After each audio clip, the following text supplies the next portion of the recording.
Damos muchas gracias a Dios porque tenemos domingo a domingo la oportunidad y el privilegio de poder estudiar su palabra. Nos hemos dedicado en las últimas semanas, si usted nos visita por primera vez, quiero decirle que nos hemos dedicado a estudiar los 10 mandamientos de la ley de Dios. Los 10 mandamientos que Dios dio a su pueblo Israel en la antigüedad y que siguen vigentes hoy en día, y hoy más que nunca están vigentes, y lo que nos concierne en este día es estudiar un mandamiento muy sencillo, muy corto, pero que tiene muchas implicaciones vigentes para nuestros días. Estamos hablando del 6º mandamiento que está en Éxodo capítulo 20, versículo 13. Éxodo 20, 13 dice, tan sencillo como esto: no matarás. No matarás. 2 palabras muy cortas, muy claras, concisas, concretas. Pero somos nosotros los seres humanos los que tergiversamos nuestros propósitos, tergiversamos el sentido del mandamiento, que aunque es tan claro y concreto, ¿sabes? El corazón humano que no quiere reconocer la autoridad de Dios tiende a tergiversar, tiende a cambiar el sentido de las palabras de Dios, tuerce las escrituras, dice la misma Biblia, para su propia perdición. Y lo que Dios nos comunica de manera tan sencilla, el ser humano frecuentemente lo hace muy complicado, muy complejo, muy difícil. Somos los seres humanos los que tergiversamos el mandamiento en razón de nuestro propio criterio, en razón de nuestra propia conveniencia. Esto es lo que lo hace complejo. La palabra matar, en este contexto, en este versículo, tiene la idea no solamente de cortar la vida, sino de hacerlo con violencia. Tiene la idea de rasgar, tiene la idea de hacer violencia, tiene la idea de hacer injusticia, tiene la idea de quitar la vida con crueldad. En el hebreo hay una palabra que se refiere a matar y es solamente cortar la vida, pero la que se emplea aquí tiene que ver con el significado de violencia, injusticia y crueldad. Dios prohíbe estrictamente y de manera clara y categórica: no matarás. No usarás del enojo, de la amargura, de la malicia, de la ira para quitarle la vida a otro ser viviente. Este es el mandamiento. Quitar la vida a otro por cualquier medio está prohibido por Dios. ¿Cuáles son las razones de esa prohibición?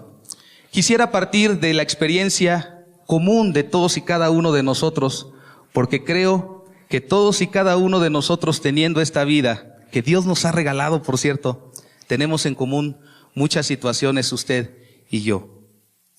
La vida es el regalo más valioso que alguien puede tener. La vida es el regalo más valioso que alguien puede tener. Desde nuestra propia experiencia podemos entender esto desde el inicio de una vida, desde el inicio de la vida de un pequeñito, de un ser que está en el vientre de su madre. Cuando un matrimonio está buscando hijos y entonces lo intenta y sucede que no hay el resultado obtenido, el embarazo no se logra, resulta que hay infertilidad y pasan meses y meses y meses y no hay el resultado deseado por ese matrimonio. Causa un dolor entender ¿por qué? O tratar de entender por qué no he logrado esa bendición de concebir hijos. A un matrimonio que los desea de todo el corazón y no los puede concebir, le es un dolor. Le causa un dolor, una preocupación. Un matrimonio se duele cuando no le ha sido posible concebir y no le ha sido posible experimentar ese milagro de la vida como matrimonio y procrear hijos como familia. Pero ¿qué tal el gozo que viene cuando se nos da la noticia? Cuando vamos al laboratorio, está el sobre cerrado y estamos pensando, ¿qué habrá allá adentro? ¿Será el resultado positivo? ¿Será negativo? Cuando el resultado es positivo, ¿sabes? Hay un gozo indescriptible. Hay un alabar a Dios inmediatamente si eres cristiano y decir, gracias Señor, gracias Dios por esta noticia tan preciosa. empieza un proceso de 9 meses, 36, 38, 40 semanas, donde se va al médico, donde se hacen ultrasonidos, se hacen estudios, y tú puedes ver cómo el niño o la niña empieza a desarrollarse en el vientre de la madre. Puedes en algún momento escuchar el corazoncito con un micrófono que ponen allí, y empieza el corazón y suena como una bombita, y es una sensación preciosa la que se siente escuchar el corazón de tu niño que está en el vientre. Y algo muy rápido, y el corazón del niño late rápido y da una emoción muy preciosa. Saber que está creciendo tu niño ahí. Todos sabemos que podemos experimentar ese gozo con el milagro de la vida, ¿o no es así? Cuando un matrimonio está esperando un bebé, en ese proceso, que es precioso saber que se está desarrollando lo que está pasando, ¿sabes? Llega el momento del nacimiento, y lo primero, si tenemos el privilegio de estar los papás, claro que las mujeres llevan la parte dolorosa, ¿verdad? No nada agradable en el sentido de dolor físico. Una experiencia única de la mujer que Dios ha concedido a la mujer, aunque dolorosa. Sabes que es un privilegio hermoso llevar en el vientre un ser que está creciendo dentro de ti. Un privilegio que no tenemos los varones. Solamente a lo mucho tendremos el privilegio de estar allí, algunos en algunas circunstancias. El privilegio de estar ahí, ver a nuestro hijo nacer, esperar que llore, y por fin, cuando escuchas el llorar, los médicos hacen lo propio, te lo entregan y te dicen felicidades, se lo entregan, se lo muestran a mamá, felicidades, la mami puede estar con anestesia, si es parto natural o si es cesárea, se lo dan a reconocer a mamá, se lo acercan, lo besamos, algunos nos tomamos fotos y video, y disfrutamos mucho el tiempo de estar ahí. Otros se desmayan. El papá terminan haciéndolo así como hágase un lado, casi, porque no es momento de atender al papá desmayado, sino a la mamá que está dando a luz al bebé. Son situaciones propias. Usted y yo, y todos los que estamos aquí presentes, hemos sido protagonistas de esa historia. El habernos desarrollado en el vientre de nuestra madre, crecer, nacer, estar vivos. Y sabe, cuando nos vamos desarrollando como padres, nosotros podemos entender que es un gozo y un privilegio de parte de Dios ver crecer a nuestros hijos, verlos crecer en sabiduría, en estatura, en conocimiento, en habilidades, en todas esas cosas propias del ser humano para enfrentar la vida. Es un gozo poder ver. Es un gozo poder ver desarrollar a nuestros hijos en muchos aspectos, en el aspecto espiritual, en el que ellos aprenden a conocer a Dios desde temprana edad. Todas estas experiencias nos hacen ver que no hay regalo más precioso que la vida misma, y que en ella podemos deleitarnos todos y cada uno de nosotros. Es tan valiosa la vida para el ser humano, y lo podemos valorar desde nuestra propia experiencia, que cuando alguien parte, cuando alguien se nos va, cuando alguien muere, nos dolemos, lo extrañamos. Hay un duelo muy fuerte, muy grande. En particular los cristianos, junto con ese duelo y ese dolor que estamos experimentando, hay una esperanza preciosa, porque la persona que muere en Cristo está en su presencia. Tiene salvación, tiene la promesa de Cristo, de que después de esta vida puede estar con Él por la eternidad. Tenemos ese gozo. Nos dolemos cuando alguien se va, ya un bebé. Algunos tenemos que experimentar la dolorosa experiencia de que un bebé en el vientre pueda morir. Otros a las pocas horas. Algunos experimentar la muerte de un hijo, de un familiar. Nos sorprenden las noticias de muertes de jóvenes, como la que acabamos de enterarnos la semana pasada de esta mujer exmedallista olímpica, Soraya Jiménez, que tenía nada menos que 35 años. Nos sorprende y nos duele el saber que una persona pueda morir, un anciano, un adulto. Todos y cada uno de nosotros sabemos que ver partir a un ser querido es doloroso. Si muere en Cristo, tenemos la esperanza de que esa vida ahora está grandemente bendecida con Dios. Está en su presencia. También podemos valorar la vida cuando sabemos que tenemos la capacidad que Dios nos ha dado de recordar el pasado.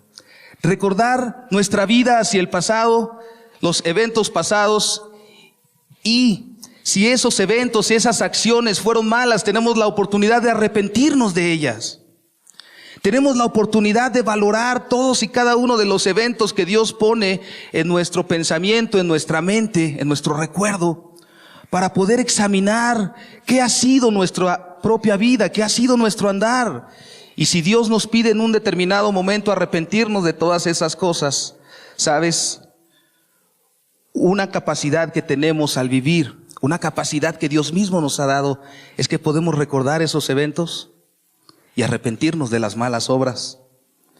También podemos reírnos de algunas cosas que sucedieron en el pasado, de algunas cosas que en su momento fueron estresantes, fueron preocupantes, inclusive pudieron ser malas obras, pero cuando recordamos situaciones que pudieron afectar en un determinado momento, nos podemos reír.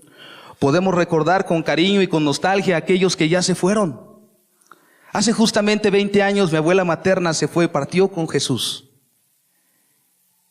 Y te podría contar muchas anécdotas, y de hecho yo como profesor de primaria me encanta contar anécdotas, y claro que no cuento toda la vida, pero sí anécdotas, y mantienen a mis alumnos atentos. A veces yo les digo, no sé si recuerdas las fracciones, pero estoy seguro que las anécdotas que te conté las recuerdas.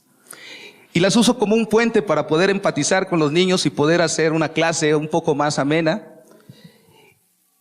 Y ese tipo de anécdotas, la verdad que cuando las recordamos nos traen a nuestra mente alegría. Dios nos dio humor. Dios nos dio la capacidad de examinar aquello, de recordar con nostalgia, con alegría. Podemos llorar, reflexionar en las enseñanzas que cada una de las cosas que hemos vivido nos ha dejado. Podemos valorar las pruebas y las situaciones difíciles que hemos pasado en otro tiempo. Y sabes, tenemos también la capacidad de soñar con lo que podría ser. Tenemos la capacidad de tener esperanza de lo que puede venir en el futuro. Cantábamos hace rato, porque Él vive, ¿qué? Puedo vivir mañana. Porque el que nos da vida es Jesús. Porque el que nos da vida es Dios mismo. Porque el que hace esta vida mucho más preciosa, porque nos da la vida eterna y transforma nuestro corazón a su imagen, es Jesús. Y Él dio su vida por nosotros, para hacernos plenos, para que nuestras vidas no solamente sean vidas físicas, llenas ya de muchas bendiciones, sino las bendiciones más preciosas están en Jesús. En Jesús, autor de la vida, que murió por nosotros para darnos una vida espiritual plena, completa, para hacernos los más bienaventurados sobre esta tierra. ¿Sabe? Los seres humanos, desde nuestra propia experiencia personal, podemos valorar que la vida es el regalo más precioso que podemos tener. La vida es la situación más hermosa que alguien puede experimentar. La vida misma, no las cosas, no las circunstancias. El regalo de estar vivos es lo más precioso que usted y yo podemos tener. Por eso, Jesús nos ha dado prueba y testimonio de que no ha podido regalarnos algo más valioso que una cosa. No solamente la vida física, nos regaló la vida de su Hijo. No hay algo más grande y más sublime que Dios haya podido darnos que la vida física de su Hijo. Pero ¿sabes? Bendito sea Dios, que no se quedó en la muerte, sino que tuvo el poder y tiene el poder para poner su vida, volverla a tomar y darnos a nosotros vida plena, vida en abundancia, vida espiritual verdadera. Dios nos ha dado testimonio de que no hay otra cosa más grande que pueda regalarnos que la vida, en lo personal, y la vida de su Hijo amado. La vida, por lo tanto, es muy valiosa y debe ser algo que nosotros, los seres humanos, respetemos de una manera temerosa, de una manera clara, de una manera totalmente comprometida. Quiero pedirles que oremos antes de entrar en otras razones que la misma Biblia menciona para poder discernir este mandamiento. ¿Por qué Dios nos da un mandamiento tan claro como este? No matarás. ¿Y cuáles son las razones que menciona su palabra? Señor, en esta mañana te quiero dar gracias, en esta tarde ya, porque estamos reunidos, porque tu palabra, Señor, nos da testimonio de tu grande amor, de tu grande misericordia, Señor, de tu gran poder. Señor, queremos entender las razones por las cuales tú nos das este mandamiento, Señor. Queremos entender las razones por las cuales, Señor, tú quieres que cumplamos este mandamiento de todo nuestro corazón, entendiendo el valor de la vida, entendiendo tu autoridad, entendiendo tu poder, entendiendo tu voluntad, Señor, entendiendo, Señor, que no hay otra cosa más preciosa, entendiendo, oh Dios, que tú nos has prestado esta vida, Señor, y que un día te vamos a dar cuentas a ti de todo cuanto hayamos hecho en ella, Señor. Conscientes, Señor, y temerosos de que estamos ante un Dios vivo y verdadero, Señor, queremos acercarnos a tu palabra. Gracias, Señor, porque tu Hijo no se quedó en la cruz, Señor. Gracias porque hoy vive y reina por los siglos de los siglos, Señor. Gracias porque podemos conocer a ese Dios vivo y verdadero que no está en la cruz. Gracias porque hoy podemos entender que Jesús ha resucitado, y aunque hoy el mundo lo festeja con muchas cosas, Señor, tú desde los cielos estás reinando, Señor, y también estás aquí con nosotros en este día, Señor. Porque estás vivo, porque tú lo prometiste, porque tú eres la razón de nuestra vida, Señor, porque tú eres el autor, porque tú tienes toda autoridad sobre nuestra vida, Señor. Te damos gracias, Señor, te rogamos que tú puedas dirigirnos en el estudio de tu palabra y que el fruto de ella, Señor, pueda glorificarte en gran manera, Señor. En el nombre de Jesús te lo pedimos. Amén. Otras razones que yo quiero compartirte de este mandamiento son las siguientes. Dios es el autor de la vida. Dios es el autor de la vida y por lo tanto Él tiene toda autoridad sobre ella. Él tiene todo poder y solamente Él puede darla y también solamente Él puede quitarla. Vamos a Génesis capítulo 1 verso 20, por favor, Génesis 1:20, para ir al origen de la vida, al menos lo que Dios nos habla respecto al origen de la vida misma aquí en la tierra, donde Dios nos regaló vivir. Dijo Dios: produzcan las aguas seres vivientes y aves que vuelen sobre la tierra en la abierta expansión de los cielos. Y creó Dios los grandes monstruos marinos y todo ser viviente que se mueve, que las aguas produjeron según su género, y toda ave alada según su especie. Y vio Dios que era bueno. Y Dios los bendijo diciendo: fructificad y multiplicaos y llenad las aguas en los mares, y multiplíquense las aves de la tierra. Y fue la tarde y la mañana el día quinto. Luego dijo Dios: produzca la tierra seres vivientes según su género, bestias, serpientes y animales de la tierra según su especie. Y fue así. E hizo Dios animales de la tierra según su género, y ganado según su género, y todo animal que se arrastra sobre la tierra según su especie. Y vio Dios que era bueno. Entonces dijo Dios: hagamos al hombre a nuestra imagen, conforme a nuestra semejanza.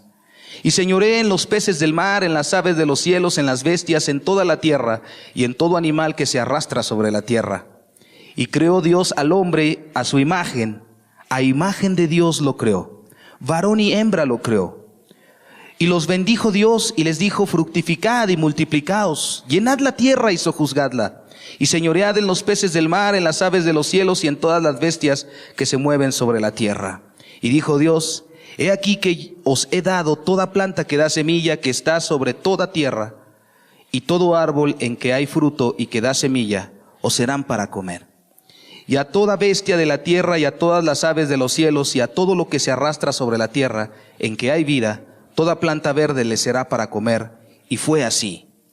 Y vio Dios lo que había hecho, y he aquí que era bueno en gran manera, y fue la tarde y la mañana el día sexto. Nos habla de la creación y nos habla específicamente de los seres vivientes sobre esta tierra. Animales, bestias, en el mar, en la tierra, y nos habla también de la creación del hombre. Y específicamente, Dios dice también ahí en Génesis capítulo 2, verso 7, entonces Jehová Dios formó al hombre del polvo de la tierra y sopló en su nariz aliento ¿de qué?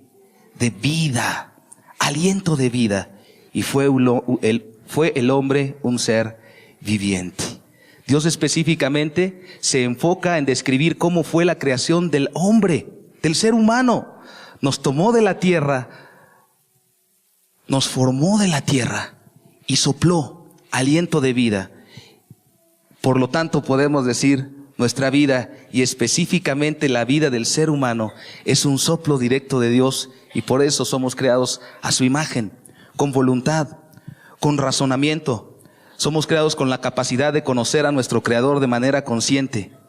La creación, dice la Biblia, da testimonio del poder de Dios, de su autoridad, pero los seres humanos tenemos esa conciencia porque Dios nos hizo así. Tenemos la conciencia de conocer, no solamente dar testimonio de la creación como lo hace las montañas, los valles, las estrellas, el universo completo, los animales. Tú no te asombras cuando vas al zoológico y ves los animales con una forma tan creativa de haberlos hecho.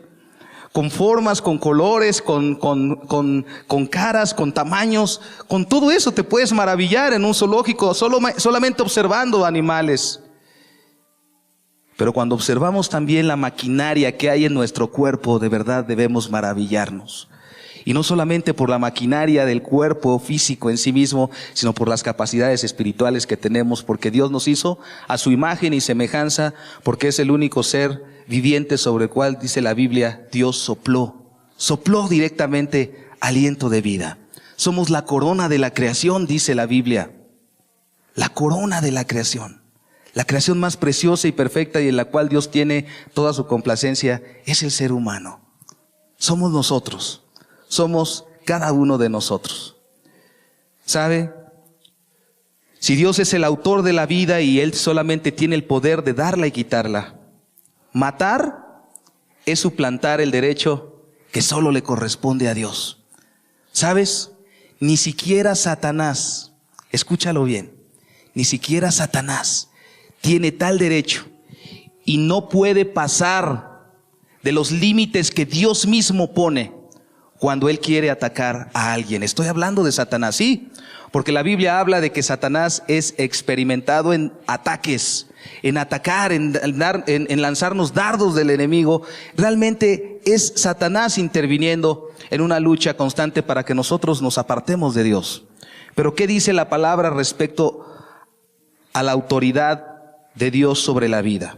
Job capítulo 2 verso 6 nos da una referencia de una historia muy interesante. Dice, y Jehová dijo a Satanás, he aquí, él está en tu mano. Está hablando de Job. Pero Dios marca un límite y dice, mas guarda su vida. Mas guarda su vida. Está Satanás en la presencia de Dios y le dice Dios, ¿de dónde vienes? Y dice, de turistear por allá en la tierra, de andar rondando en la tierra y de andar haciendo las mías. Y entonces le dice, ¿sabes? Yo he hecho con la tierra lo que yo quiero. Esa es la altanería con la que Satanás se dirige a Dios. Y entonces le dice Dios, ¿has considerado a mi siervo Job que es justo? Y le dice, pues cómo no va a ser justo si le das riquezas, si le das hijas hermosas, si le das una familia grande, si le das propiedades, si le das siervos. ¿Cómo va a blasfemar Dios Job contra ti si le das todo? Le das salud. Y entonces le dice Dios, tócalo. Él está en tu mano, pero algo sí, guarda su vida. Satanás no tiene la autoridad sobre la vida de nadie que Dios no se lo permita. ¿Por qué? Porque no es Satanás el que te quita la vida, es Dios. Y solamente Dios el que quita la vida. ¿Sabe? El problema del diablo es haber querido usurpar la autoridad de Dios, y quien se atreve a matar a un ser humano, a un ser viviente con violencia, haciendo injusticia, transgrediendo este mandamiento, está queriendo suplantar el derecho que solamente le corresponde ¿a quién? A Dios y a nadie más. Poner y quitar la vida solamente es un derecho y autoridad de Dios. También quiero decirte que la vida terrenal es temporal y es la única transición hacia la eternidad. Quitarla es negarle la oportunidad a alguien de ser salvo, de pasar ese camino con una experiencia propia y tener la oportunidad de escuchar el plan que Dios tiene para todos los seres humanos. Vamos a leer Mateo capítulo 16, versos 24 al 26. Dice lo siguiente: Entonces Jesús dijo a sus discípulos: Si alguno quiere venir en pos de mí, niéguese a sí mismo y tome su cruz y sígame. Porque todo el que quiera salvar su vida la perderá, y todo el que pierda su vida por causa de mí, la hallará. Porque ¿qué aprovechará al hombre si ganare todo el mundo y perdiere su alma? ¿O qué recompensa dará el hombre por su alma? Realmente, ¿qué nos está diciendo esto? ¿Qué nos están diciendo estos versículos? ¿Sabes? Lo más importante en esta vida es conocer que hay un plan precioso para ti y para mí por la eternidad. Y esta vida terrenal, temporal, es la única oportunidad que tú y yo tenemos para conocer ese plan. Segunda de Pedro 3:9 dice que el deseo de Dios para todos los seres humanos es: el Señor no retarda su promesa, según algunos la tienen por tardanza, sino que es paciente para con nosotros. ¿Por qué? Porque hay un deseo ferviente en el corazón de Dios, no queriendo que ninguno perezca, sino que todos procedan al arrepentimiento. Es la vida temporal y terrenal la oportunidad de arrepentirnos. Y si una persona osa en soberbia, en altivez, quitarle la vida a otra, le está negando el derecho y esa oportunidad que Dios pone a disposición de todos los seres humanos. ¿Sabes? Tú puedes ser salvo. Tú puedes arrepentirte de tu maldad y ser una nueva persona. Es en verdad pisotear el derecho y dignidad que Dios da a cada ser humano por el solo hecho de existir. Matar a una persona es pisotear su dignidad y el derecho que Dios le da por el hecho de existir. También Dios mismo nos ha dado testimonio que lo más valioso que nos ha podido ofrecer es la vida. Ya lo mencionamos, pero la Biblia dice en Juan 3:16 algo muy claro y muy precioso. Porque de tal manera amó Dios al mundo que ha dado a su Hijo unigénito. De tal manera amó Dios al mundo que ha dado a su Hijo unigénito, para que todo aquel que en Él cree no se pierda, mas tenga vida eterna. Dios nos da testimonio de que no hay nada más precioso para mostrarnos su amor que ¿qué? Que la vida de su Hijo, darnos a su Hijo. También nos ha mostrado que no hay regalo más grande, ni más sublime, ni más precioso, porque esta vida es la oportunidad que tú y yo tenemos de experimentar por la fe a un Dios cercano que nos cuida, que nos protege, que nos alienta, que nos consuela, que nos bendice, que nos da de su dirección, que nos guía con su mano. Esta vida terrenal es la oportunidad y la única para disfrutar a Dios de esa manera. Muchos de nosotros pensamos: el día que yo esté con Jesús, el día que esté cara a cara, el día que esté en el cielo. ¿Sabes? Puedes disfrutarlo ya desde esta vida terrenal. Puedes aprender a conocerlo día a día. Puedes aprender a deleitarte en Él día a día. Dice Mateo 6:25 al 34 respecto a ese cuidado precioso que Dios pone sobre sus hijos. Dice lo siguiente, hablando de la vida: Por tanto os digo, no os afanéis por vuestra vida. Está hablando Jesús. ¿Qué habéis de comer o qué habéis de beber? Ni por vuestro cuerpo, ¿qué habéis de vestir? ¿No es la vida más que el alimento y el cuerpo más que el vestido? Mirad las aves del cielo, que no siembran, ni siegan, ni recogen en graneros, y vuestro Padre Celestial las alimenta. ¿No valéis vosotros mucho más que ellas?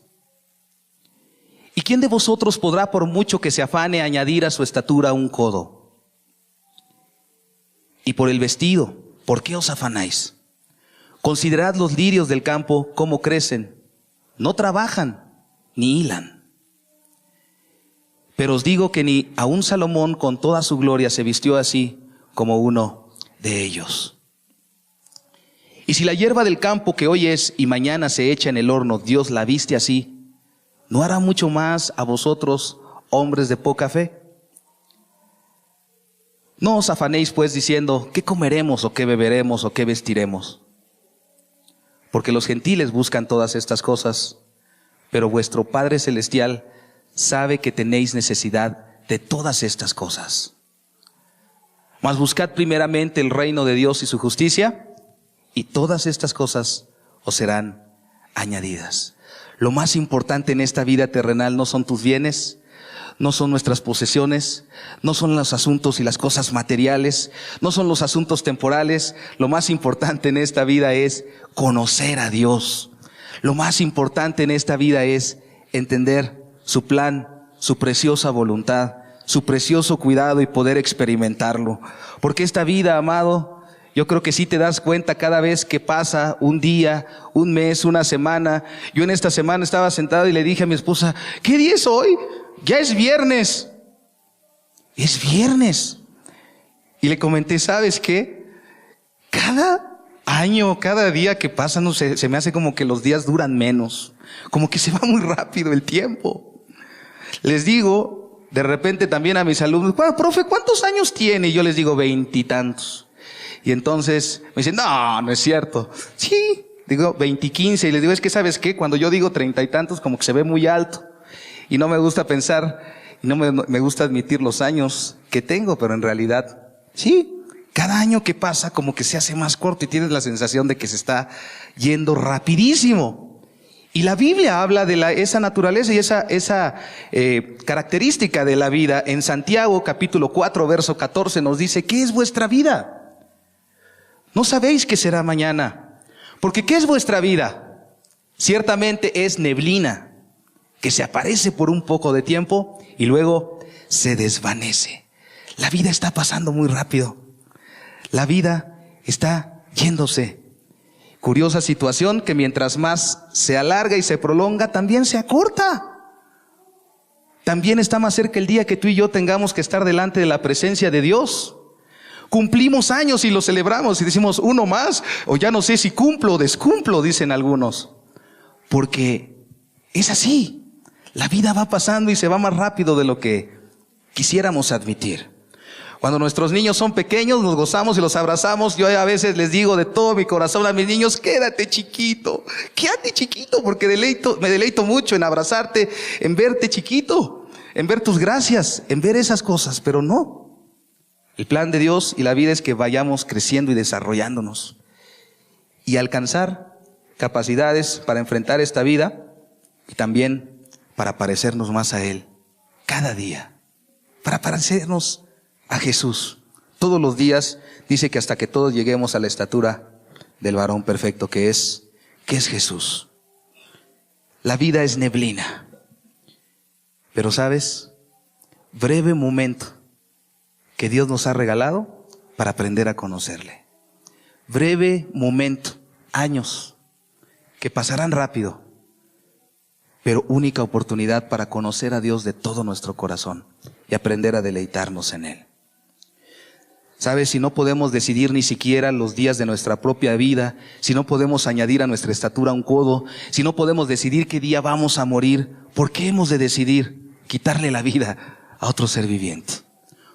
¿Por qué hemos de decidir tal cosa? Eso solamente viene de un mal corazón, un corazón que odia, un corazón que aborrece, un corazón que quiere suplantar la autoridad de Dios y que no la reconoce. ¿Qué dice la Biblia en Lucas capítulo 12 versos 13 al 21? Otra experiencia, cómo nos ilustra la Biblia las características de la vida. Dice Lucas 12, 13 al 21. Le dijo uno de la multitud, maestro, di a mi hermano que parta conmigo la herencia. Mas él le dijo, hombre, ¿quién me ha puesto sobre vosotros como juez o partidor? Y les dijo, mirad y guardaos de toda avaricia, porque la vida del hombre no consiste en la abundancia de los bienes que posee. También le refirió una parábola diciendo, la heredad de un hombre rico había producido mucho. Y él pensaba dentro de sí diciendo, ¿qué haré? Porque no tengo dónde guardar mis frutos. Y dijo, esto haré, derribaré mis graneros y los edificaré mayores, y allí guardaré todos mis frutos y mis bienes. Y diré a mi alma, alma, muchos bienes tienes guardados para muchos años, repósate, come, bebe, regocíjate. Pero Dios le dijo, necio, esta noche vienen a pedirte tu alma, y lo que has provisto, ¿de quién será? Así es el que hace para sí tesoro y no es rico para con Dios. El enfoque de estos dos hermanos, uno de los hermanos era, mis pertenencias, mi herencia. Tenía puesta la vista en los asuntos terrenales, y Jesús le dice, mira, en eso no consiste la vida. La vida consiste en que seas rico para con Dios, en que realmente te enfoques no en lo terrenal, sino en lo eterno, en lo espiritual. Y ese es el valor de la vida, que no nos llevamos absolutamente nada de aquí. Job también dijo, desnudo salí del vientre de mi madre y desnudo volveré allá, porque no nos vamos a llevar absolutamente nada, nada de esta tierra. Lo que sí nos vamos a llevar es un corazón limpio, una mente renovada, un espíritu transformado, que el día que esté en la presencia de Dios le va a dar cuentas de todas las cosas que hayamos hecho. ¿Sabes? No podemos decidir ni siquiera los días de nuestra propia vida. ¿Cómo vamos a decidir los de otro? Podemos solo administrar ese don de la vida del cual un día le vamos a dar cuentas a Dios. Porque dice la palabra de Dios en Apocalipsis capítulo 20, 11, lo siguiente. Habla de un día cuando toda la humanidad esté delante de Dios. Y se van a abrir unos libros que se llaman los libros de la vida. Los libros de la vida. En donde está registrado cada una de las cosas que en esta tierra tú y yo experimentemos, decidamos, hagamos, dejemos de hacer. ¿Sabes qué? Ese día le vamos a rendir cuentas a Dios. Apocalipsis 20:11. Y vi un gran trono blanco y al que estaba sentado en él, de delante del cual huyeron la tierra y el cielo, y ningún lugar se encontró para ellos. Y vi a los muertos grandes y pequeños de pie ante Dios, y los libros fueron abiertos, y otro libro fue abierto, el cual es el libro de la vida. Y fueron juzgados los muertos por las cosas que estaban escritas en los libros, según sus obras. Y el mar entregó los muertos que había en él, y la muerte y el Hades entregaron los muertos que había en ellos, y fueron juzgados cada uno según sus obras. Y la muerte y el Hades fueron lanzados al lago de fuego. Esta es la muerte segunda. Y el que no se halló inscrito en el libro de la vida fue lanzado al lago de fuego. ¿Sabes? No podemos disponer ni siquiera de nuestra propia vida como si fuese nuestra propiedad. No, no es nuestra propiedad. Es algo que Dios nos dio para administrar y de lo cual un día le vamos a dar cuenta. Entonces, si no tenemos ese derecho ni siquiera sobre nuestras propias vidas, ¿por qué el ser humano pretende usurpar ese derecho de otro por mero egoísmo? Pero sabes, hay que decir también que Dios no solamente aborrece el que alguien pueda disponer de la vida de otro, sino que lo abomina. ¿Cuál es el significado de abomina? Es más que aborrecer, es dar asco. Esa es la connotación de la palabra. Asco, es algo asqueroso que Dios repugna totalmente. Piensa en algo que tú repugnes de todo tu corazón. ¿Sabes qué? A mí me da mucho asco ver cucarachas en un registro, no sé qué, pero ver cucarachas y ver muchas. Además, en alguna ocasión en la ciudad de Reynosa, cuando hubo una inundación, tuve la oportunidad de ver cómo esos insectos subían a las paredes por multitudes, miles, y era algo repugnante. ¿Qué te da repugnancia? Los roedores, ratas, un ratón, una serpiente. Cuando tú los observas, cuando tú los ves, te les quedas viendo y tratas de no sentir eso feo que se siente. Una repugnancia. Yo a algunos veo haciéndole así. ¡Ah! Esa repugnancia siente Dios, pero con un enojo santo. Con un enojo. Ahora imagínate eso repugnante que se pueda meter a tu casa. Imagínate lo que vas a sentir. Dios repugna. Dios abomina el que un ser humano se atreva a quitarle la vida a otro. Proverbios capítulo 6, versos 16 y 17 dice: 6 cosas aborrece Jehová, y aún 7 abomina su alma: los ojos altivos, la soberbia, la lengua mentirosa. La tercera cosa, las manos derramadoras de sangre inocente. Las manos derramadoras de sangre inocente. Y puedes seguir leyendo las otras 4 ahí en tu casa. ¿Sabes? Por hoy sabemos que a Dios le da asco la práctica de ese pecado tan terrible que es el homicidio, asesinar a alguien. Dios aborrece tal cosa, y no solo la aborrece, la abomina. Abomina tal cosa. ¿Sabes? Esta situación de personas que se atreven a quitarle la vida a otros es propia de los impíos.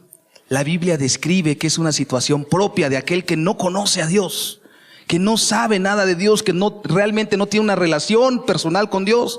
Probablemente tenga religión, pero no conoce de manera personal y directa a Dios. Proverbios 1:16 dice, hablando de los impíos: porque sus pies corren hacia el mal y van presurosos a derramar sangre. Es una descripción propia, no de los cristianos, no del pueblo de Dios, sino de aquel que no conoce a Dios y que quiere vivir en su pecado. Romanos capítulo 3, verso 15 también dice lo siguiente: sus pies, está hablando de los impíos, de los que quieren practicar el pecado, sus pies se apresuran, ¿para qué? Para derramar sangre. Sus pies se apresuran para derramar sangre.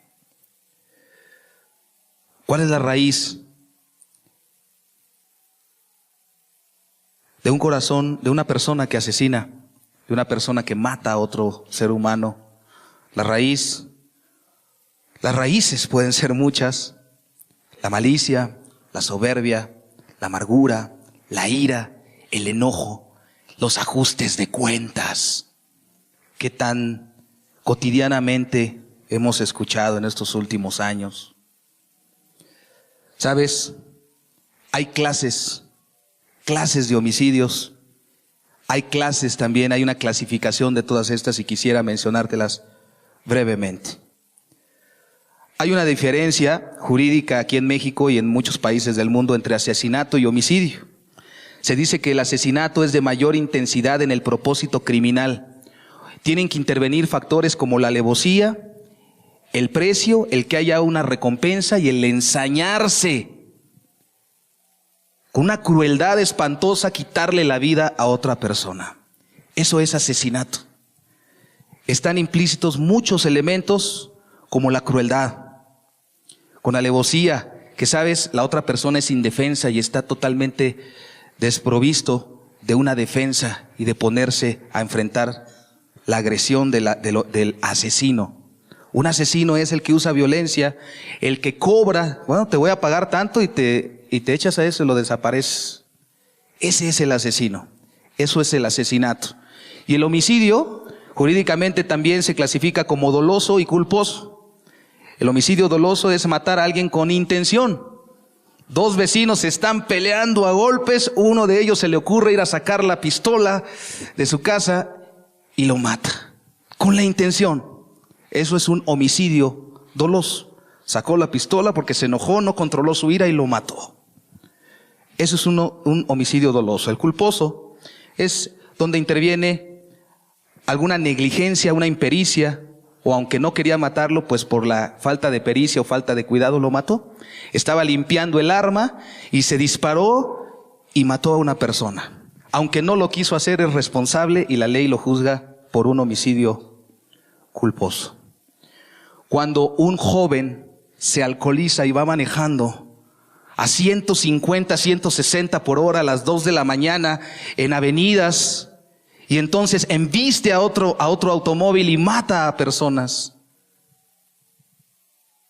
Homicidio culposo. Hay negligencia, hay impericia. No puede reaccionar ante una situación y menos alcoholizado. Y sabes, termina matando a alguien. El homicidio es uno de los males que aqueja a nuestro México, ¿sí o no? Quiero proyectarte algunas diapositivas para que puedas ver cuál es la situación de nuestro país y podamos también entender delante de Dios una cosa. ¿Cómo verá Dios desde el cielo la situación de nuestro país? Te voy a leer algunas estadísticas. La tabla que tienes ahí son las 20 principales causas de mortalidad en México. Tal vez no está muy legible y tú no puedas observar a detalle algunas letras. Lo que quiero mencionarte son las siguientes estadísticas. En el año 2011 hubo 27,213 homicidios en nuestro país. 27,213 en el año 2011. En ese mismo año hubo 17,225 muertes por accidente automovilístico en el año 2011. Si puedes pasar la siguiente, por favor. Esta es una noticia del cierre de sexenio del anterior presidente. 203,000 homicidios durante el sexenio de Calderón. De esos homicidios, 125,090 fueron dolosos, 78,870 culposos. 83,191 asesinatos, que es lo que corresponde a esta noticia, fueron relacionados al crimen organizado. 83,191. La siguiente, por favor. Aquí dice, es un video que tú puedes encontrar en la red y dice: suicidio, segunda causa de muerte de jóvenes en México. Segunda. El suicidio, que es otra de las cosas que también vamos a ver como un tipo de atentado contra la vida y una manera de transgredir este mandamiento. Dice, los homicidios escalaron de la quinta a la segunda causa de muerte general entre el año 2011 y 2012. ¿Sabes? En la primera tabla que te presenté está en quinto lugar los homicidios. ¿Y sabes en qué lugar está hoy? Está hoy, 2012, fines del 2012, en la segunda. De la quinta posición los homicidios subieron a la segunda en un año. En un año. La siguiente, por favor. Accidentes en auto combinados con alcohol o drogas, segunda causa de muerte entre jóvenes en 2012. Entre jóvenes, no la general. Entre jóvenes, la segunda causa de muerte es el auto combinado con alcohol o drogas. Segunda causa de muerte entre jóvenes en 2012 y es la tercera causa por la que llegan a los hospitales las personas. La tercera causa de hospitalización es porque jóvenes se alcoholizan, llegan o drogados, chocan un auto, se accidentan y entonces tienen que ser hospitalizados. Y según estadísticas también, la siguiente, homicidios. Una noticia de Proceso, segunda causa de muerte. Esto lo acaba de decir en diciembre el secretario de Gobernación, Osorio Chong. Homicidios son la segunda causa de muerte según la Secretaría de Gobernación y operan hasta 80 nuevos cárteles de los que ellos eran conscientes cuando eran gobierno a los que hoy están funcionando. Hay 80 nuevos cárteles de crimen organizado y muchos de los homicidios, un gran número de los homicidios perpetrados aquí en México tienen que ver con ello. ¿No es terrible la situación? Las estadísticas son aterradoras. Las estadísticas son altísimas. Realmente, nuestro México, hermoso, lindo y querido, delante de Dios, ante esta práctica tan terrible de estar asesinando a personas de una manera dolosa, de una manera tan cruel, asesinando a personas, realmente, imagínate lo que ve Dios desde los cielos y cómo siente y cómo piensa Él respecto a la situación. También tenemos que hablar de los suicidios. No solamente estamos hablando del asesinato, del homicidio, sino que también el suicidio es otra forma de transgredir el mandamiento, porque es atentar contra tu propia vida, de la cual tampoco tienes derecho de disponer para quitarla y arrancarla. El suicidio es el autohomicidio, quitarte la vida por medios propios. Quiero leerte algunas estadísticas. En el mismo año 2011 hubo 5,732 suicidios. Estaba en el 2011 ubicado en la 9ª causa de muerte general. La segunda causa de muerte entre jóvenes hasta el año 2009. Hasta el año 2009, ¿cuál era la primera causa de muerte de jóvenes? Los accidentes. Pero ¿qué crees? Que para este año, 2012, el suicidio ocupa el primer lugar en la causa de muerte de los jóvenes. El suicidio.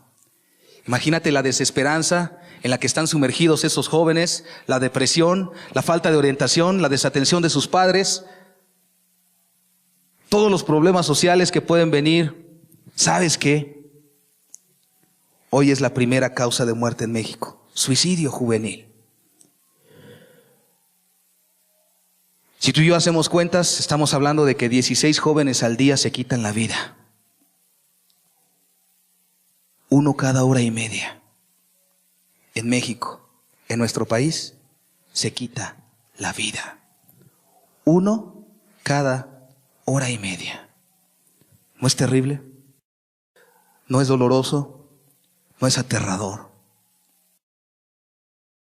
El homicidio, el asesinato y el suicidio son 3 males que aquejan a nuestro país de una manera terrible, muy grande y muy fuerte.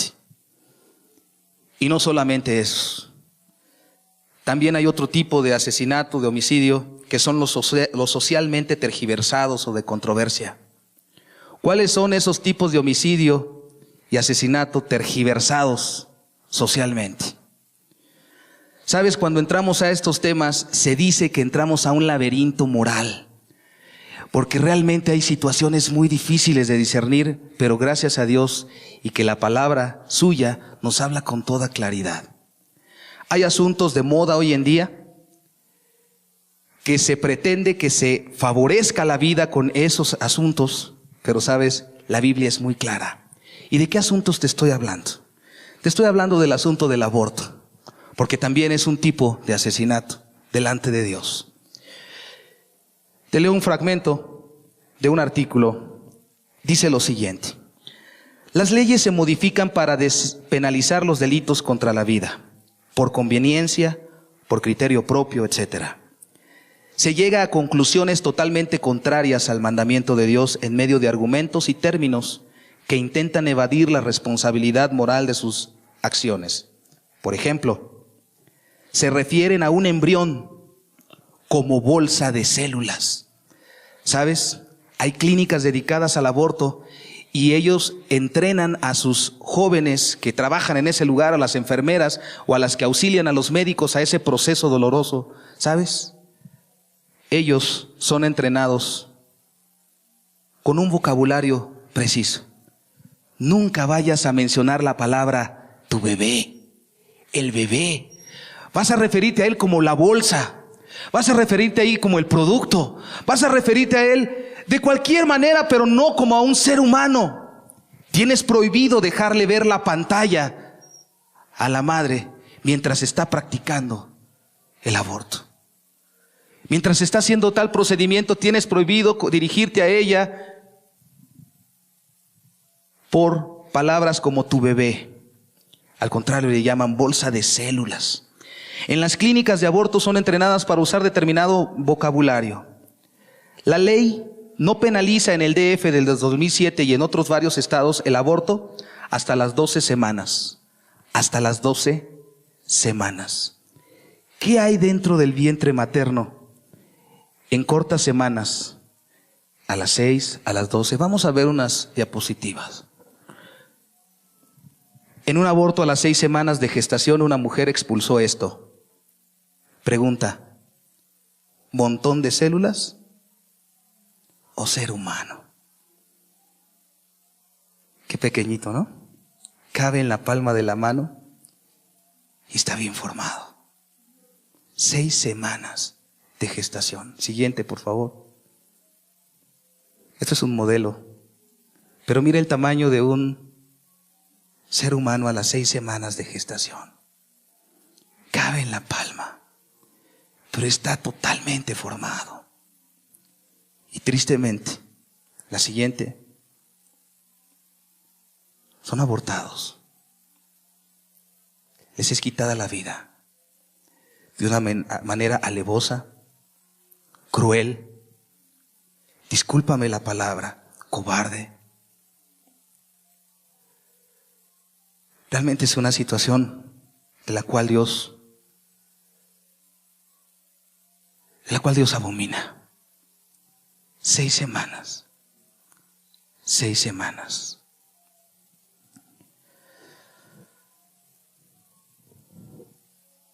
El aborto a partir del 2007 se despenalizó.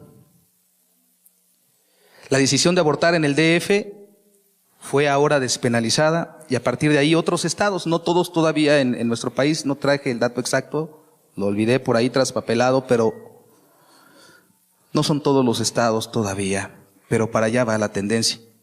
Las legislaciones de cada estado están cambiando esta modalidad y cada vez es más despenalizado el aborto en nuestro país. Te leo algunas encuestas, estadísticas. ¿Sabes cuántos millones de abortos se practican en el mundo? En un año, alrededor de 42 millones al año en el mundo se practican a nivel mundial. 42 millones de abortos al año en el mundo. Alrededor de 18,000 por año en México. ¿Sabes qué representa? En el Distrito Federal, ¿cuántos niños? Y en el Valle de México, la zona conurbada, aquí donde estamos, ¿sabes cuántos niños se abortan cada día? 46. 46 niños diarios son abortados en el Valle de México. Quiero proyectarte una diapositiva de las estadísticas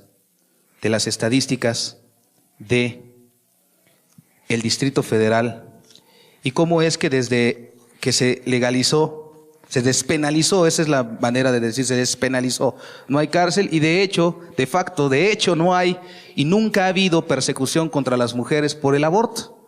Realmente en México muchas veces las leyes solamente se hacen para que se queden en el papel y para que todo el mundo las pisotee. Triste realidad de nuestro país, pero así es. Se quedan en papel. Y aunque se despenalice, bueno, ya no hay una situación jurídica por la cual se te pueda perseguir, pero sabes, jamás se ha perseguido a nadie, ni a un varón, porque también intervienen en la decisión de abortar a un bebé, y de una mujer, nunca en México se ha perseguido esa situación. Pero bueno, nuestros diputados locales o nacionales, federales, llegan a este tipo de conclusiones y mira estas estadísticas. Son varias variantes, valga la redundancia. Dice que desde abril del 2007 hasta el 31 de enero de 2013, es muy reciente, se han practicado 94,200 abortos. Según el lugar de residencia, los que viven en el Distrito Federal superan el 70% y en el Estado de México casi la cuarta parte y de otros estados es mínima la cantidad. Hay muchas variables interesantes que podríamos examinar una a una. Por el número de hijos, bueno, ahí están muchos porcentajes, por la edad, por el estado civil, mira, la mayoría son solteras o en unión libre. 45.5%, 23.5%. Podríamos decir, qué malas mujeres, pero también podemos decir, ¿y dónde está el varón irresponsable? Por el estado civil, por ocupación, por educación. Fíjate que el mayor índice de incidencia está en los de grado de preparatoria y es precisamente en ese grado de estudios o en esa edad donde empiezan a tener relaciones sexuales fuera del matrimonio y terminan en esa decisión. Según el método clínico, misoprostol, pues es un medicamento que se les da a las mujeres que van a abortar, el 67.4%, y los métodos también médicos más traumáticos, que todos son traumáticos, pero en especial la aspiración manual endouterina, donde con una aspiradora literalmente sacan al bebé del vientre, y el UI, que significa legrado uterino instrumentado, donde con pinzas, palas, yo no sé cómo llamar esta instrumentación, pero sabes, literalmente raspan el endometrio, el útero, y sacan al bebé por pedazos. Me llamó mucho la atención la variable de religión. De estas mujeres, que de 94.200, 82.6 profesó ser católica, 3.1 cristiana, sí, alguien se puede llamar cristiano en esa situación, otras y ninguna. Pero ¿sabes de qué servirá la religión y los preceptos y los principios aquí en la mente si no bajan al corazón? Respecto al catolicismo romano, ¿de qué servirá que el Papa haga un llamado, verdad, mundial, ahora que están estrenando Papa, y digan, no, miren, sean conscientes de esta masacre que están haciendo, si realmente los feligreses en el mundo hacen lo que quieren? Realmente no tiene ningún significado la religión para muchas personas en nuestro país cuando se trata de defender la vida. No tiene significado, no tiene relevancia absoluta. Vamos ahora a observar. En esta tabla son todas las clínicas que practican, y ¿sabes cuántos médicos hay en este programa? Hay 25 médicos, 21 enfermeras y 19 trabajadoras sociales. No tengo más que decir, no me gustaría estar en sus zapatos. Dios aborrece tales prácticas desde los cielos. Es alarmante. Vamos a ver también un video de 4 minutitos donde quiero hacer conciencia también a la luz de lo que dice la Biblia, de este milagro precioso de la vida y cómo es que Dios ejecuta este milagro en el vientre de una madre para que se pueda decir, de verdad qué grande es Dios, qué poderoso y precioso es Dios, para que nosotros faltemos a la vida, el respeto a la vida que Dios ha regalado a los seres humanos de una manera tan vil y tan miserable. Vamos a observar este video.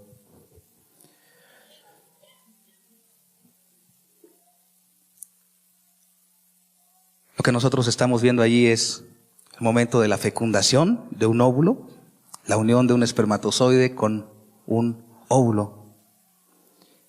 Es fecundado, un espermatozoide fecunda el óvulo y empieza el milagro de la vida. Las células se fusionan y empiezan a partirse, se implantan. Todo el gameto, el huevito ya fecundado, se implanta en el útero, se pega al útero y de ahí se empieza a formar un nuevo ser. Es impresionante cómo la Biblia describe este proceso. Mira el corazón precioso. A las pocas semanas. Qué hermoso. Qué hermoso es poder contemplar ese proceso y poder decir, ¿quién hace esas cosas? Es Dios. ¿Quién es tan poderoso para crear de esa figurita? Que por cierto, desde que fue fecundada ya tiene toda la carga genética de ese ser humano que se va a desarrollar, ya está todo completo, ya no le hace falta nada para que pueda desarrollarse y finalmente nacer.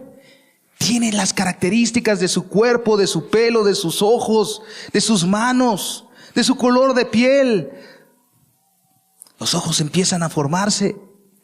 Y dice la Biblia, a través del salmista: ¿a dónde me iré de tu espíritu? ¿Y a dónde huiré de tu presencia? Si subiere a los cielos, allí estás tú. Y si en el Seol hiciere mi estrado, he aquí, allí tú estás. Si tomare las alas del alba y habitare en el extremo del mar, aún allí me guiará tu mano y me asirá tu diestra.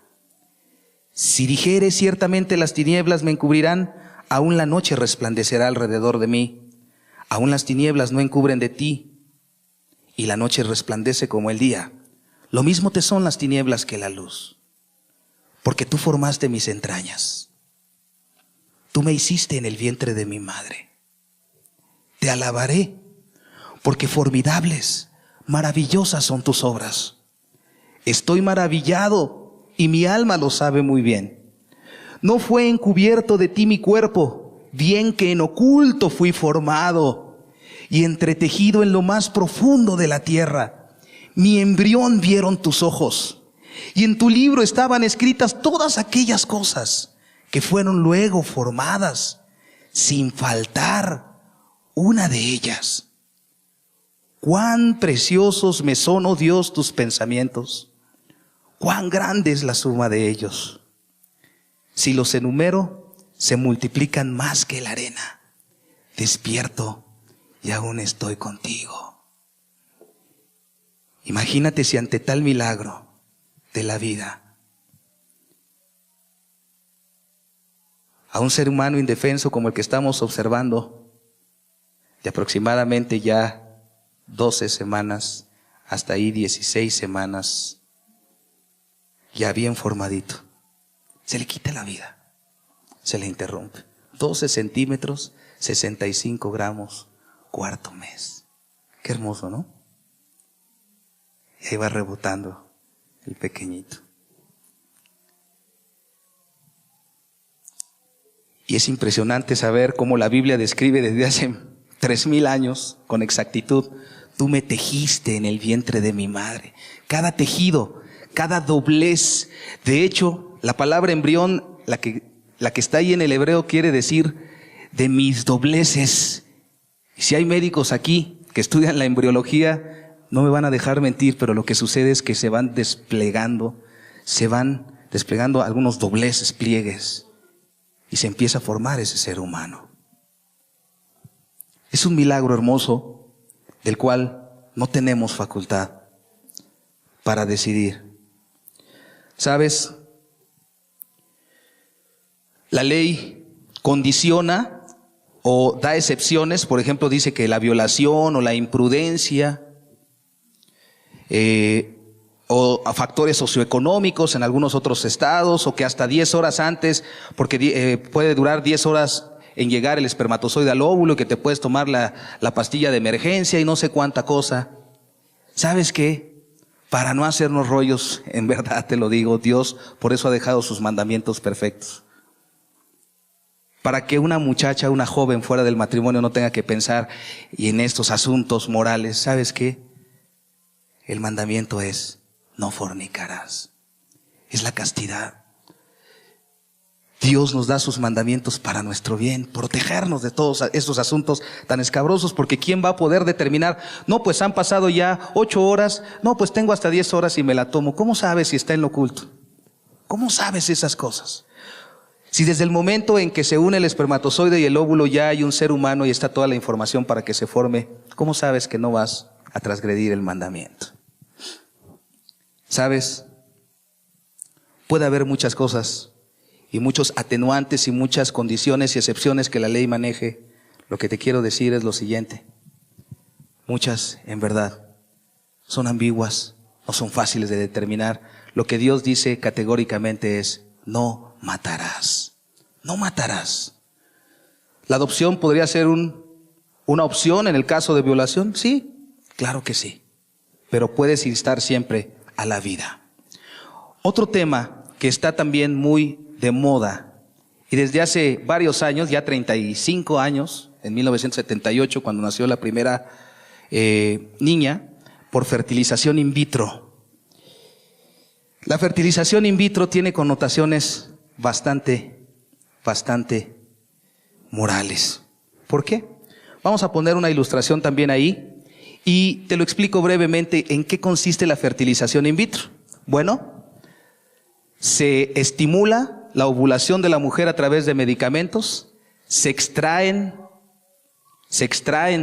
óvulos, no nada más uno, sino varios óvulos, esperma del varón, se unen espermatozoides y óvulos, se fecundan en el laboratorio y seleccionan cuál es el más fuerte y con tales características para poder implantar en el útero.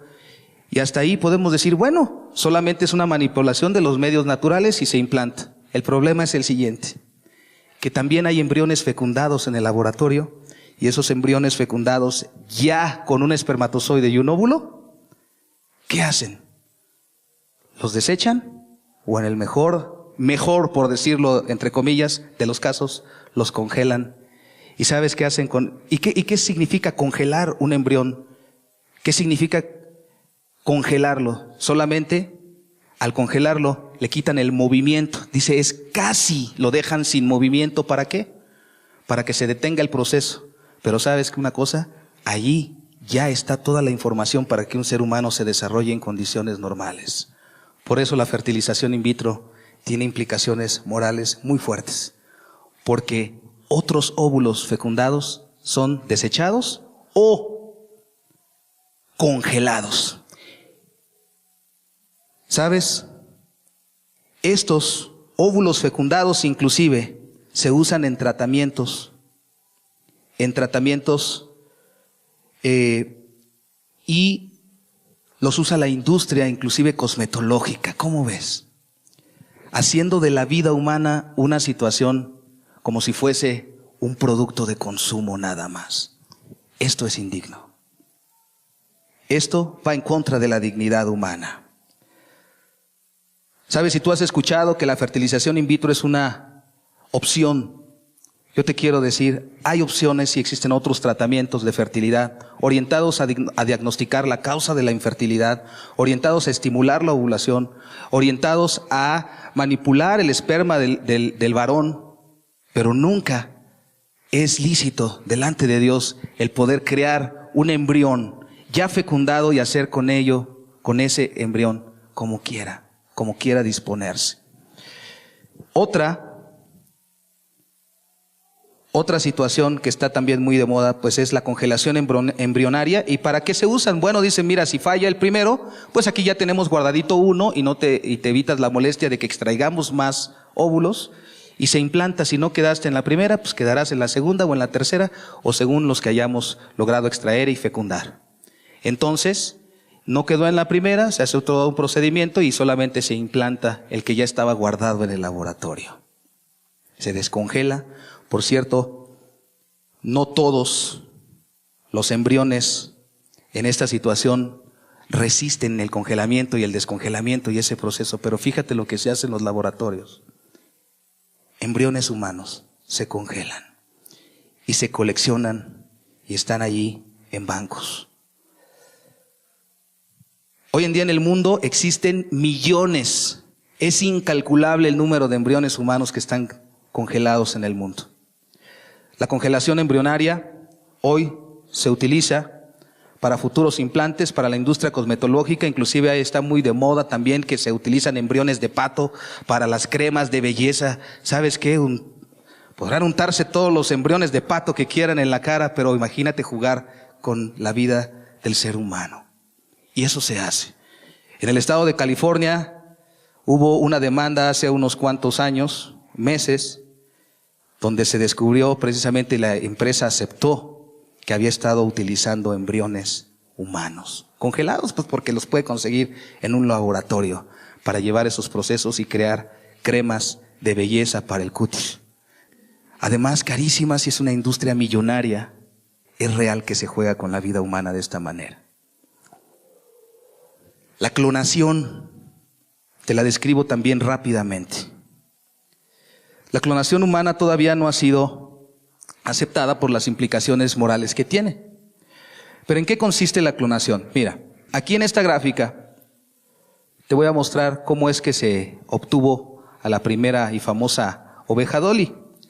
Se obtuvo una célula del cuerpo de Dolly, de la glándula mamaria, y un óvulo de una ovejita. Entonces se le sacó el núcleo al óvulo, también se le sacó el núcleo a la célula somática y se cambió el núcleo de esa célula del cuerpo de Dolly, se cambió al óvulo y se fecundó de esta manera, se implantó y de esta manera se obtuvo a Dolly. ¿Qué significa esto? Que realmente se saca el núcleo de un óvulo, se fecunda y se implanta en un útero para que pueda ser desarrollado el nuevo ser. La siguiente, por favor. Y hay propuestas de células madre embrionarias humanas, pero fíjate lo que pretenden hacer con la clonación. Fecundan normalmente un óvulo y un espermatozoide. Se crea el cigoto, el huevito. Y 6 días después quieren destruirlo. 6 días después lo quieren destruir. ¿Para qué? Para hacer un cultivo de células madre embrionarias y entonces poder tener cultivos de algunos órganos o poder producir algunos órganos o poder restaurar algunos órganos dañados como el cerebro, como el estómago y el corazón. Hay otra propuesta de clonación también allí, la siguiente. Te dice que es una propuesta de clonación humana con fines terapéuticos. Dice que primero hay que sacar una célula de la persona, después un óvulo de una mujer, cambiar los núcleos, igual que se hizo con Dolly, destruir el embrión 6 días después, fíjate bien, lo mismo. Destruir el embrión 6 días después, diferenciar las células madre que se necesiten. Si necesitamos de cerebro, pues solamente las apartamos. Son realmente procedimientos muy costosos y muy complicados. Probablemente aquí no haya un especialista, probablemente lo haya, pero lo que te estoy diciendo y la connotación fuerte de esto es lo siguiente. Un óvulo fecundado es destruido. Esa es la implicación moral fuerte. Y la última, que es la que ellos pretenden, los genetistas en estas situaciones, los estudiosos en esto, dicen que esta es la que no tiene implicaciones morales. Obtienen células del enfermo, las cultivan en el laboratorio, diferencian entre las que necesitan y entonces utilizan para la enfermedad que se quiera curar o dar terapia para tal cosa. Esto pues no implica un óvulo fecundado. Pero en los demás procedimientos de clonación siempre hay la implicación de destruir un óvulo fecundado. Tú podrás decir si es moral o no. La Biblia dice que desde el momento que nuestro embrión se estaba formando, ahí ya estaba todo para que un ser humano se pudiera desarrollar. ¿Quién es el hombre para poder manipular esos procesos? ¿Sabes? Es que el egoísmo del hombre es mucho. Es que el ensimismamiento, disculpa la palabra si la estoy inventando, pero el ensimismamiento de que quiero un hijo, a toda costa quiero un hijo. Claro, hay métodos y hay formas, pero recurrir a lo inmoral es transgredir el mandamiento de Dios. Es transgredir el mandamiento de Dios. Te puedo hablar,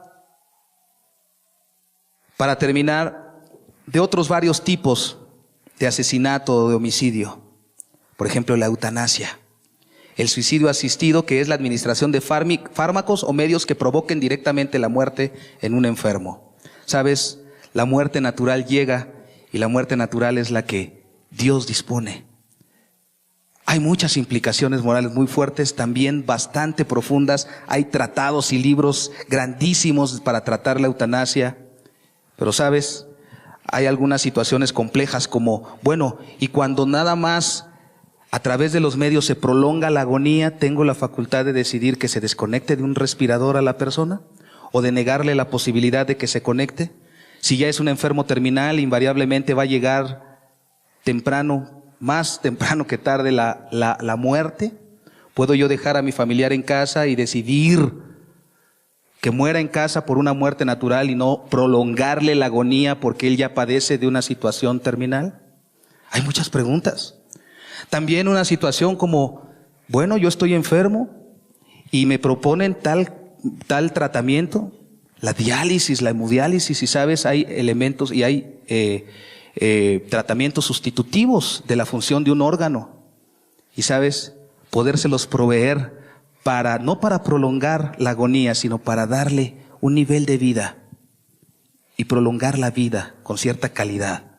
Sabes, se pueden y se deben utilizar los medios, pero el hecho de suministrar un medicamento para ayudarle a morir, eso está prohibido delante de Dios.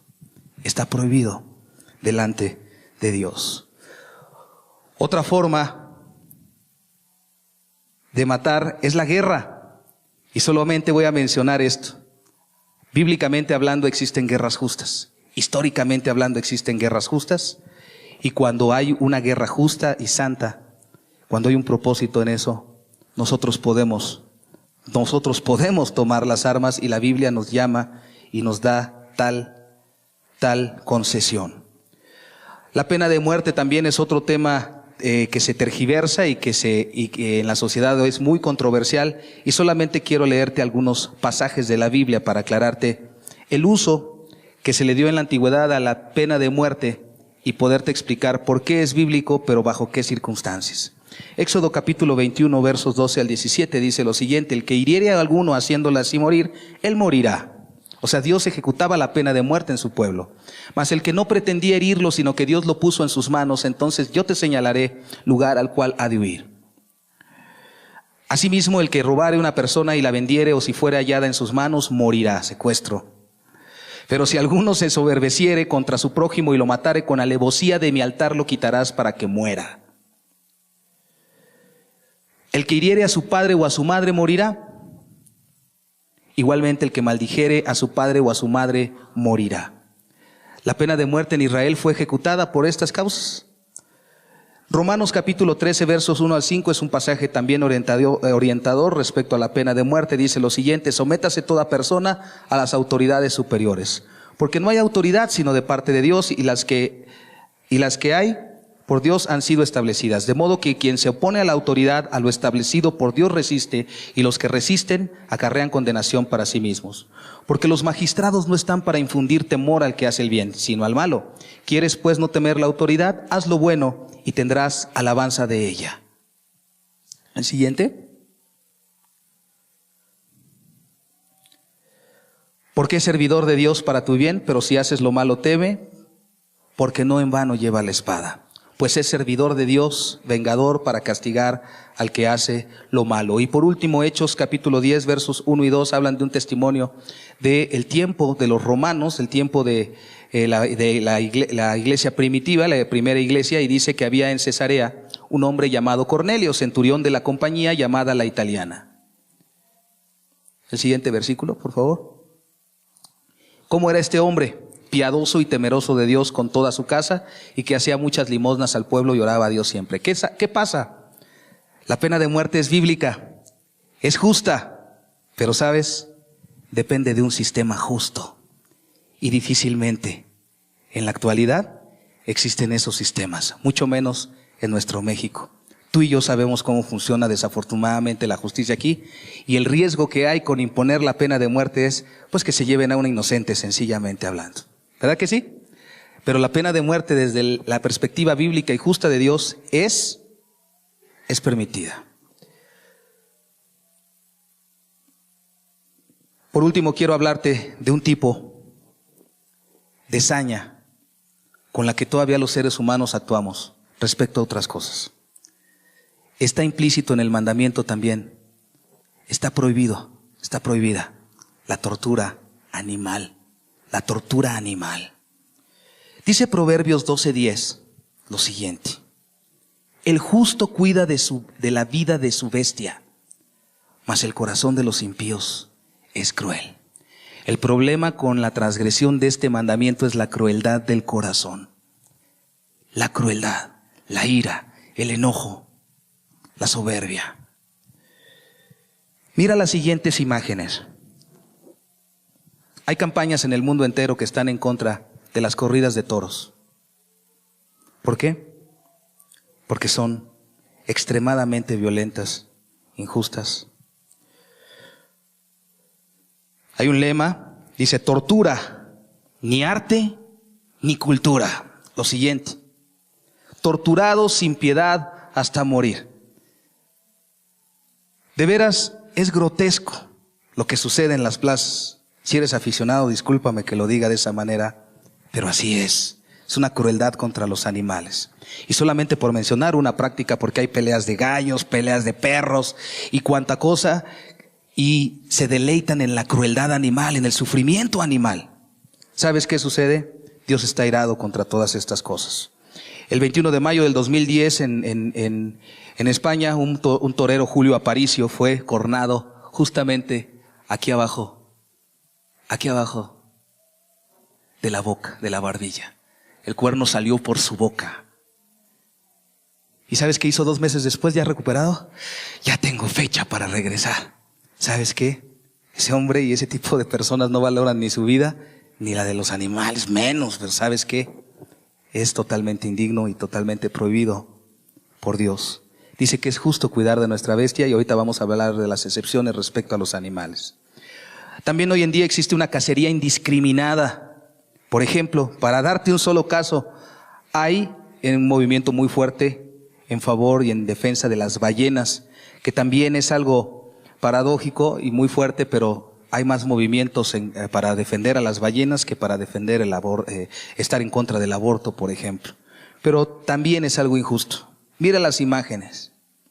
Los daneses son famosos porque en una época del año, por tradición, matan ballenas al por mayor. Los habitantes de Dinamarca, por una tradición social. Y también, lo siguiente, también los japoneses hacen lo mismo. Dinamarca y Japón son considerados crueles por esa cacería indiscriminada de ballenas, que ellos tienen muchas causas sociales, económicas, laborales, y te ponen muchos argumentos. Pero está prohibido por Dios. Y si la naturaleza es para sustentar la vida, también podemos decir, por último, que el uso irresponsable de los recursos naturales está prohibido por Dios. Hoy existe un término y un concepto que se llama desarrollo sustentable. ¿Qué quiere decir eso? Que usemos con responsabilidad los recursos naturales que tenemos para que nuestros hijos y nuestros nietos no padezcan necesidades. ¿Sabes? Nuestra generación va a experimentar una de las crisis más grandes de la historia. ¿Por qué? Porque el petróleo, que es un recurso donde se sustenta la economía mundial hoy en día, ¿sabes qué? Los yacimientos ya están totalmente explotados y no tenemos petróleo más que para 10, 15 años, y de ahí viene un cambio de paradigma al que nos hemos resistido creer, al que nos hemos resistido cambiar, pero viene un mundo sin petróleo, imagínatelo. ¿Cuáles son los cambios que eso va a suponer? Por eso hoy en día las carreras que están de moda son la ingeniería ambiental, por ejemplo, porque hay que resolver el problema. Hay que crear energías o medios que puedan darnos energía para mover los carros o mover otras cosas. ¿Y sabes? Todo esto se debe al uso irresponsable de los recursos naturales. Quiero terminar diciéndote que el Señor Jesús explicó el mandamiento desde una perspectiva espiritual también. Mateo capítulo 5, verso 21 y 22. Oísteis que fue dicho a los antiguos: no matarás, y cualquiera que matare será culpable de juicio. Pero yo os digo que cualquiera que se enoje contra su hermano será culpable de juicio, y cualquiera que diga necio a su hermano será culpable ante el concilio, y cualquiera que le diga fatuo quedará expuesto al infierno de fuego. Homicidio espiritual, homicidio moral, verbal. ¿Sabes qué es? Es atentar contra la dignidad humana como la inteligencia. Cuando tú le dices a alguien fatuo, tonto, bruto, imbécil, y de ahí de esa altisonancia para arriba, ¿sabes qué estás haciendo? estás actuando en contra de la dignidad humana, porque la persona es creada a la imagen de Dios, con una inteligencia, con sentimientos, con emociones, con capacidades dignas solamente de un ser humano, y eso es muy valioso. Por eso Jesús lo explicó desde esa perspectiva. La burla, las ofensas, los malos deseos, los malos pensamientos contra el otro. ¿Cómo no te mueres? Todo eso es pecado delante de Dios, y es matar. Es ir en contra de la dignidad humana.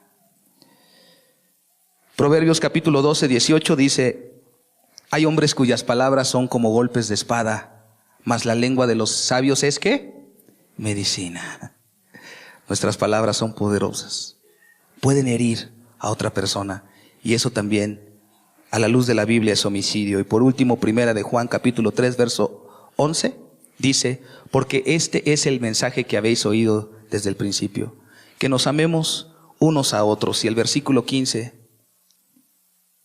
dice lo siguiente: todo aquel que aborrece a su hermano es ¿qué? Homicida. Y sabéis que ningún homicida tiene vida eterna permanente en él. Amado hermano, hermana, amigo y amiga que me escuchas, todas estas situaciones están implícitas en el mandamiento: no matarás. No matarás. Por respeto a la vida, por respeto al derecho que solamente Dios tiene de darla y de quitarla.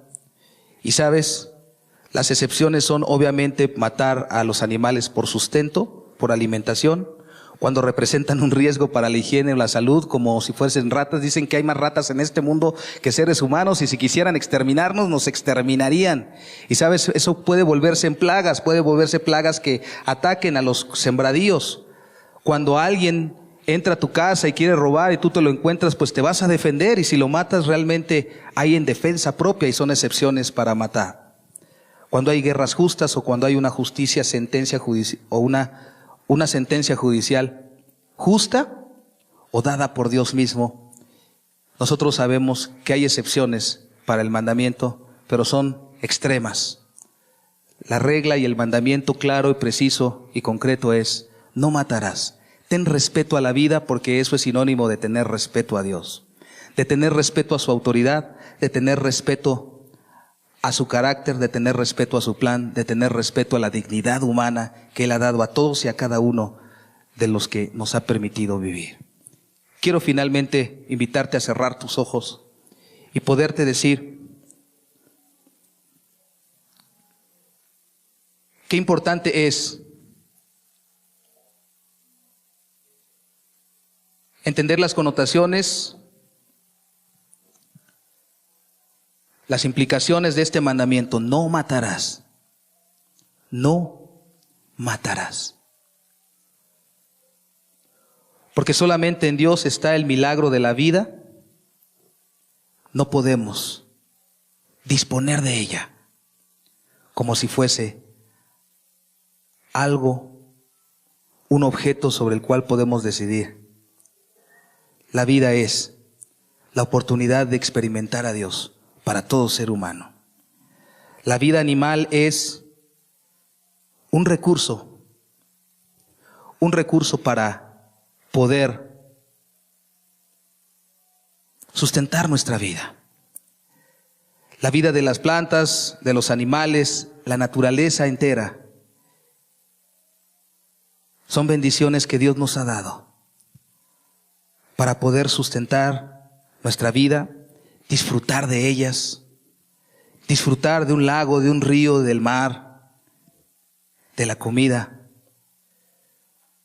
disfrutar de todas las cosas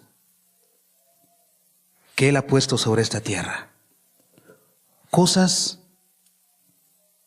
que ha puesto a nuestro alcance para disfrutarlas, cosas que ha puesto a nuestro alcance para deleitarnos. Y sabes, lo más importante de esta vida es poder cumplir ese mandamiento precioso que terminamos leyendo en esta tarde: amaos los unos a los otros. La vida es corta, amado. Y nuestros hijos, nuestro esposo, nuestra esposa, nosotros, un día no estaremos. Un día partiremos a la presencia de Dios a darle cuentas, cada uno por su propia vida.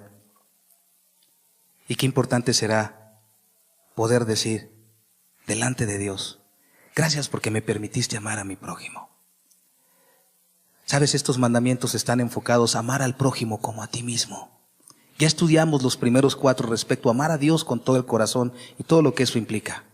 Estamos estudiando ahora los mandamientos que regulan nuestra conducta, nuestro comportamiento con los demás.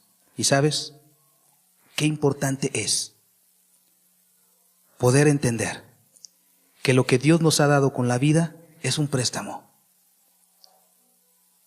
Es un préstamo. Y un día le vamos a dar cuentas a Dios. Que no podemos jugar con la vida. Que no podemos hacer de este regalo hermoso algo vano. Que no podemos disponer de la vida como un objeto vil, atentando contra la dignidad humana, contra la autoridad de Dios. Quiero finalmente compartir un canto con los presentes. Es de reflexión. Ten la libertad de que una vez habiéndolo escuchado y reflexionado, ten la libertad de poder retirarte del lugar. Solamente quiero tener la oportunidad de ministrarte un canto que probablemente has escuchado, pero que explica bien cuál es el corazón del ser humano cuando está ajeno a Dios, las implicaciones que tiene el ignorar a Dios en los asuntos de la vida, cómo es que el ser humano cambia las palabras de las leyes y termina siendo contrario a la voluntad de Dios, cómo cae en el engaño del egoísmo de este mundo y cómo ignora la voluntad preciosa de Dios. Qué fácil es tergiversar las palabras, quitar un punto, un acento de aquí o de allá, y al final la frase suena tan distinta. No tiene nada que ver con el original. Mirando nuestro mundo hoy se me ocurre, puede que nuestra trampa sea igual. Hemos hecho nuestro lo que en un principio era un préstamo que Dios nos hizo cuando nos dio vida con el aire, nos dio luz con las estrellas y el romance de la luna con el mar. Nos dio el fuego y nos dio el agua, nos dio el valle y la montaña y el regalo de la voz para cantar. Y nos hizo como niños, nos dio juegos de valor, cierta dosis de cariño, nos dio sueños, nos dio humor, nos dio la vida, la vida, la vida, Él nos dio. Sin razón alguna nos amó, sin razón alguna nos amó. Es tiempo de empezar por el principio, mirar al cielo y volver a comenzar. Es hora de entender que nada es nuestro, que todo lo tendremos que entregar, que solamente en Dios está la vida y solamente Él la puede quitar. Vivimos de prestado y tarde o temprano nos veremos cara a cara frente a aquel que nos dio vida con el aire, nos dio luz con las estrellas y el romance de la luna con el mar. Nos dio el fuego y nos dio el agua, nos dio el valle y la montaña y el regalo de la voz para cantar. Y nos hizo como niños, nos dio juegos de valor, cierta dosis de cariño, nos dio sueños, nos dio humor, nos dio la vida, la vida, la vida Él nos dio. Sin razón alguna nos amó, sin razón alguna nos amó. Gracias por tu amor, Señor. Gracias por la vida. Gracias porque tú, Señor, nos enseñas, oh Dios, que solamente tú tienes el poder de dar y quitar la vida, Señor. Nosotros hoy queremos terminar honrando tu nombre, Señor, y diciéndote, gloria sea a ti, Señor, por tu poder, por tu amor, porque con tu Hijo nos diste el regalo más precioso, Señor, la vida de tu Hijo, Señor. Nos diste, Señor, con Él el perdón, la limpieza de corazón. Señor, muchas gracias porque tú eres el Rey de la vida, eres el dador de la vida, Señor. Y queremos ser una iglesia, Señor, que defienda la vida, Señor, como tú has defendido la nuestra, Señor. Muchas gracias, Señor, porque tú eres digno de toda alabanza, toda gloria, Señor, por lo que tú haces, por lo que tú dispones en nuestras vidas, por lo que tú, Señor, nos muestras a todos y a cada uno de nosotros, Señor. Muchas gracias te damos. Llévanos con tu protección, Señor. Sabemos que tu mano nos protege, Señor. Sabemos, como dice tu palabra, que para los creyentes todas las cosas que suceden nos ayudan a bien, Señor. Muchas gracias, Señor. Sabemos, Señor, que nuestra vida está escondida con Cristo en Dios, dice tu palabra, Señor. Muchas gracias porque podemos salir de este lugar con esa confianza, que nuestra vida está en tus manos, Señor. Que ni Satanás ni nadie tiene el derecho de tocarla, ni nosotros mismos, ni otra persona, sino solamente tú, Señor. A ti sea la gloria, a ti sea la honra por siempre. En el nombre precioso de tu Hijo amado te lo pedimos y te damos las gracias. Amén, Señor. Estamos despedidos, Dios les bendiga. Nos vemos el próximo domingo a las 11 de la mañana.